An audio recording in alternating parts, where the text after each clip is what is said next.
Welcome to the Weekly Roar, coming live from the Lion's Den, helping new managers become great leaders and awesome bosses. And now, here's your host, Greg Storch. Hey everyone, welcome back to the Lion's Den. This is the Weekly Roar. It's great to have you back this week in the Lion's Den. We all have our own styles of leadership, I would guess, but when we talk about leadership, it's typically associated with power projection from the top of a pyramid where the focus tends to be on the success of the organization. So what happens when a leader focuses on the growth and well-being of those they lead and the community they serve? Today on the Weekly Roar, I'll talk all about it. But before we jump into that, allow me to introduce myself. I'm Greg Storch, owner of Lion Enterprise, host of the Weekly Roar, and the founder of a worldwide bartered coaching program called The Helping Hand.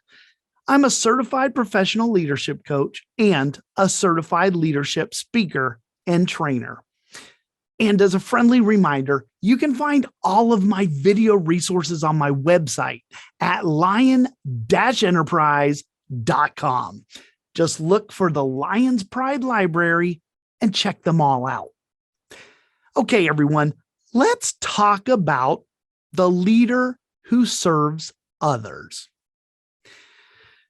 After serving almost 24 years in the military, when I retired over a decade ago, I thought I knew all there was to know about leadership. Boy, was I wrong. Several years into my military retirement, I began my journey of personal growth, and I spent time learning all I could about leadership. Of course, that journey continues today, but I learned some things from that process. Now, I've held several leadership roles over the past 3.5 decades. Some came with titles and others came naturally as a natural influencer.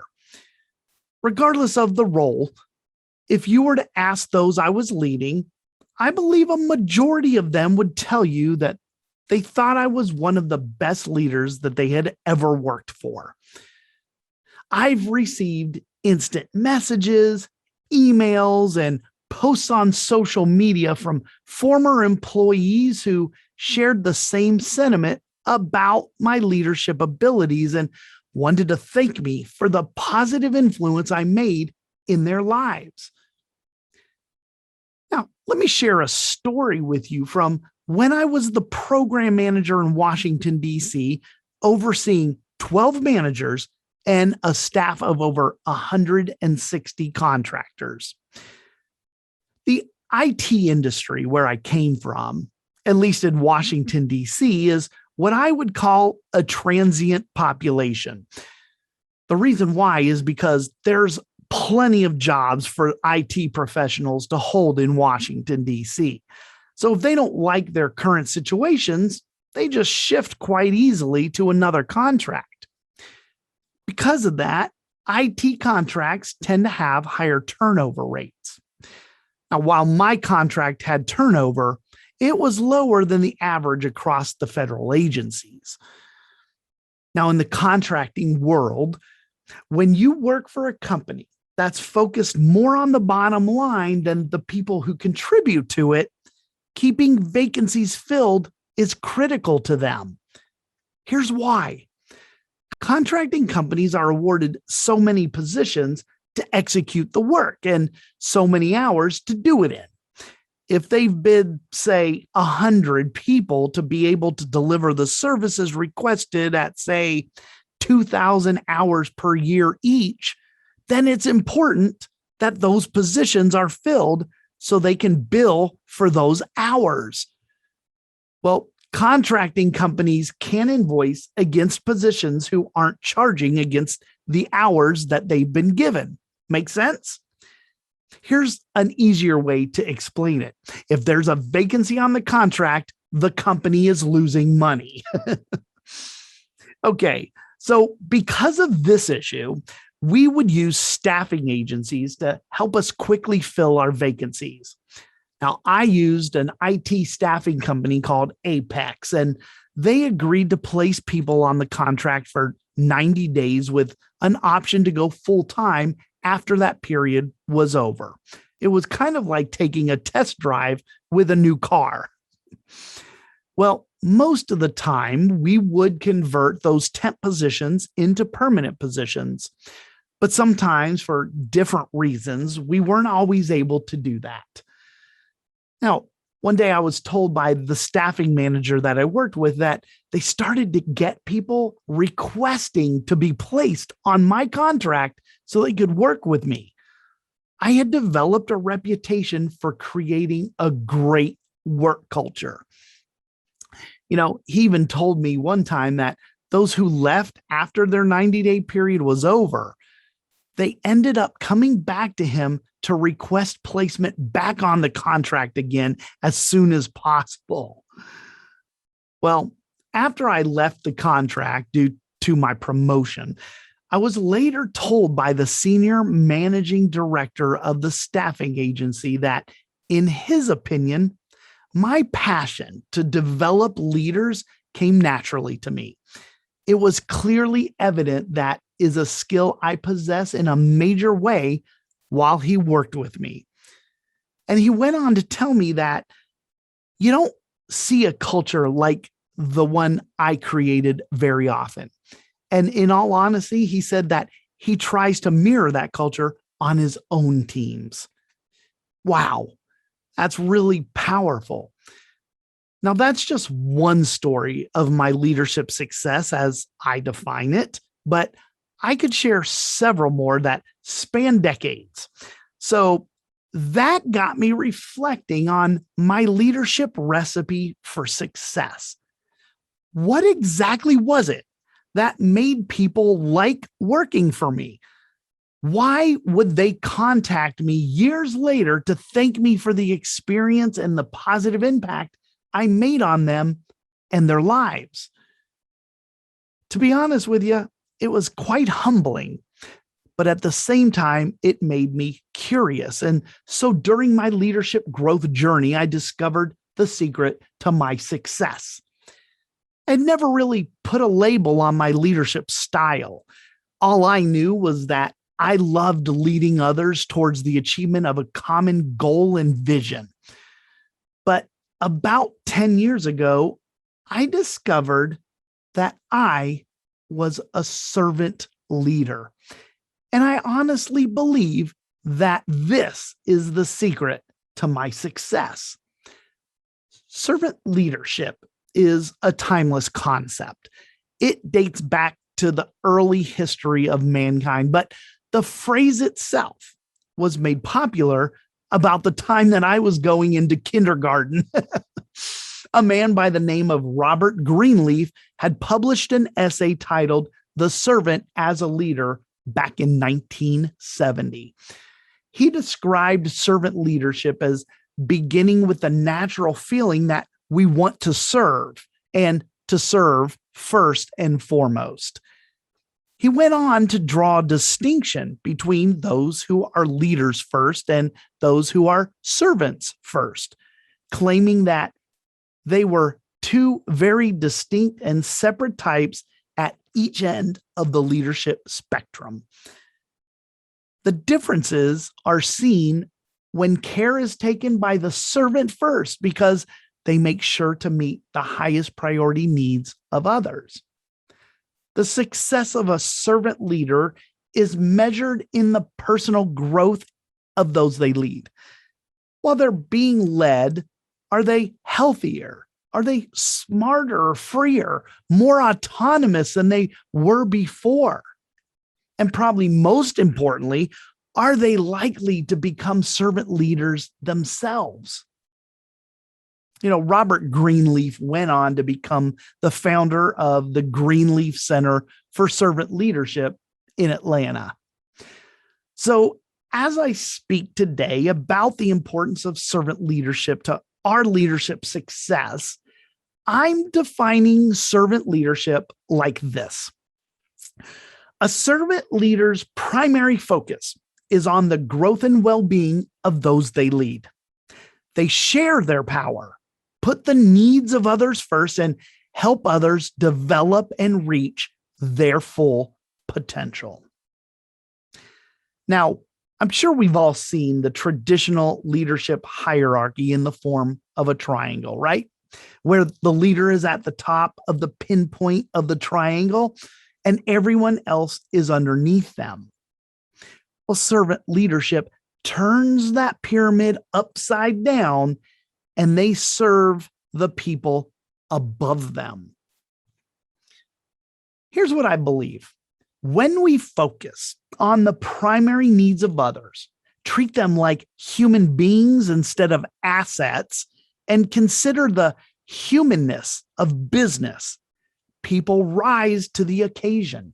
They develop a desire to do their best and to reach their full potential. Now, you may have heard of the little saying, happy wife, happy life. Well, when it comes to servant leadership, I like to say happy employees make work a breeze. You can use that if you want. You can probably guess why being a servant leader has advantages, but I want to share some of the reasons why you may want to adjust your style towards being a servant first leader with a servant first mindset.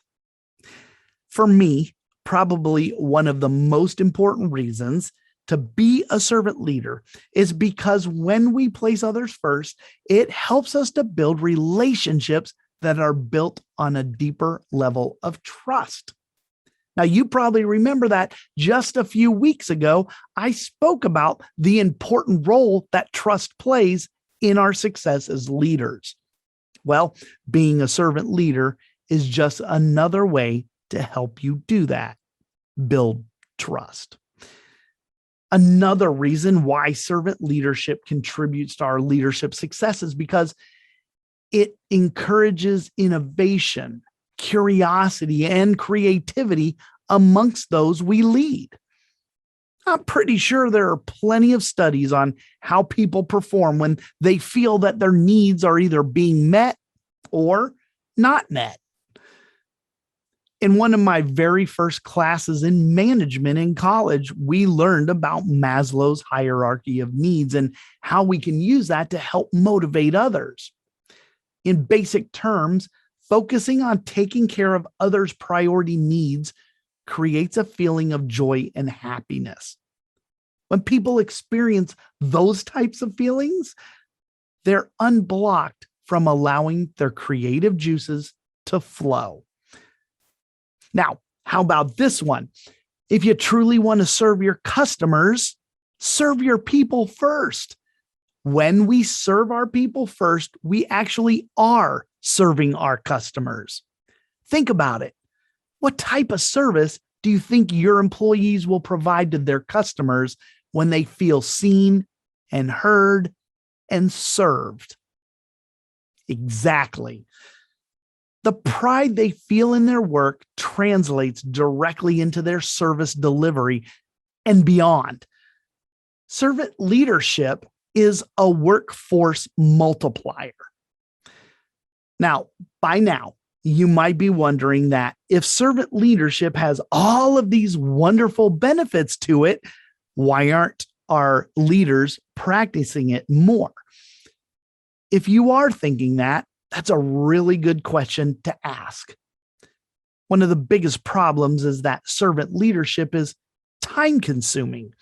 It requires that we spend time getting to know our people on a personal level to understand their needs and desires.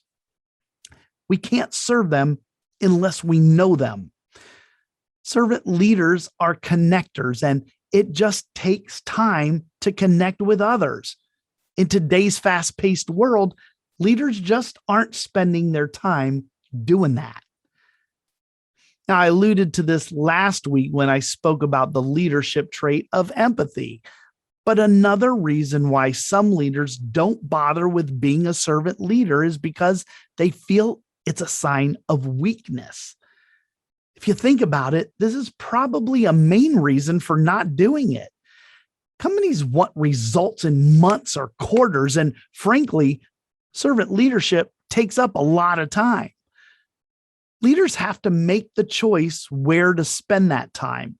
Is it going to be on the business all the time or on their people? Now, another reason why it isn't so easy to switch over to serving first is because it can slow our decision-making process down. Why? Because when we're servant leaders, that typically requires more team involvement in the decision. Leaders are seen as decision makers. And if we're perceived as taking too much time to make decisions, it can have a negative effect on our success. So those are just a few reasons why leaders may not want to invest in developing a servant leadership style. Until I got out of the Navy, I didn't even know there were other leadership styles, let alone servant leadership. But little did I know that's exactly what I was. And it has contributed directly to my success, really in all areas of my life. I know that many of you put others first already, but if you're listening to this or watching it and you're thinking that you may need to work on serving first, then I want to share a few things that you can do to get better at it. If you're still asking why, then here are a couple of examples of success stories from those who did decide to put servant leadership into practice. Let me tell you about a guy named Herb Kelleher. You probably heard of him. He's the founder of Southwest Airlines. If you don't know, Southwest Airlines is recognized as a model servant leadership corporation.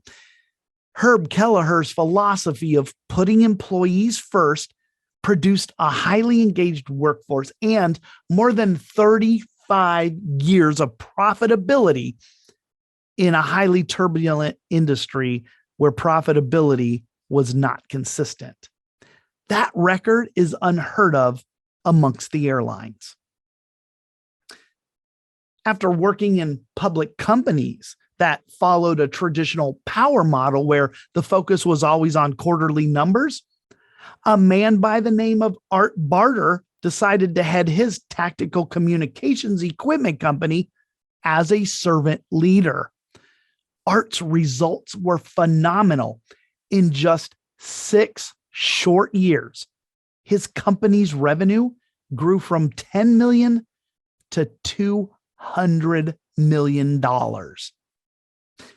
So if you want to follow in these footsteps, then here are some of the qualities and traits you can begin to display now as you begin the serve first journey.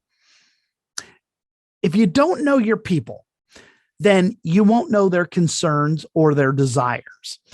And if you don't know those things, then you can't serve them. The only way to get to know those things is to not just ask them, but listen. Servant leaders actively listen and do so without judgment. To do that, we have to be much more interested in hearing the viewpoints of others than having our own voice be the loudest one in the room. You know the golden rule when it comes to listening, and that is seek first to understand and then be understood. Are you practicing an attitude of gratitude? When it comes to the workplace, showing appreciation is another trait of a servant leader. Servant leaders value people and they appreciate them for who they are, not just for what they're doing for the organization. A simple pat on the back for a job well done or a sincere thank you can oftentimes go a long way in making our people feel appreciated. I mentioned earlier that when I received feedback from those I've led before about the positive impacts I've made on them, I'm humbled by it. Well, humility is yet another strong trait found in servant leaders. They don't promote themselves, they put other people first. They actually act humble, not put on an act of being humble. They get that our accomplishments are done through others, and that's why others are valued. As much as we need to learn the trust of others to lead, if we want to serve others as their leaders, we have to learn to give trust as well. Servant leaders give trust to others, and we can do that by willingly take this risk for the people we serve while remaining authentic and dependable. Now, call me master of the obvious, but servant leaders are required to care about others. I mean, genuinely care about other people. Listen, if you don't really care about other people and you just want to perform for the company at all costs, then do me a favor and stop leading people. Servant leaders have people and purpose in their heart. They display kindness and concern for others. They call it servant leadership for a reason. Servant leaders are here to serve, not to be served. The true mark of a servant leader is when they clearly display care and concern for those they serve. So those are just a few traits that we should be displaying as leaders if we truly want to lead with service first. We have to work on our listening so we can identify the wants and needs of our followers. We have to show genuine appreciation to our people. We have to display humility and put others before ourselves. We have to give trust to others and take that risk for the people we serve. And we have to, of course, be caring by nature. We have to be kind and care for those we lead. Back in 2020, during the COVID pandemic, I was reading an article on servant leadership. And in that article, author Jim Hodden wrote something that really resonated with me. I want to share it with you today since we're talking about servant leadership. Now, Jim wrote, "Few leader legacy stories say they want to be a servant. After all, servants often have the lowest jobs, not the most important ones. Yet, servant leadership may be the most direct path to a legacy of extraordinary leadership." While traditional leadership is focused on helping an organization thrive, servant leaders put the needs of their employees first.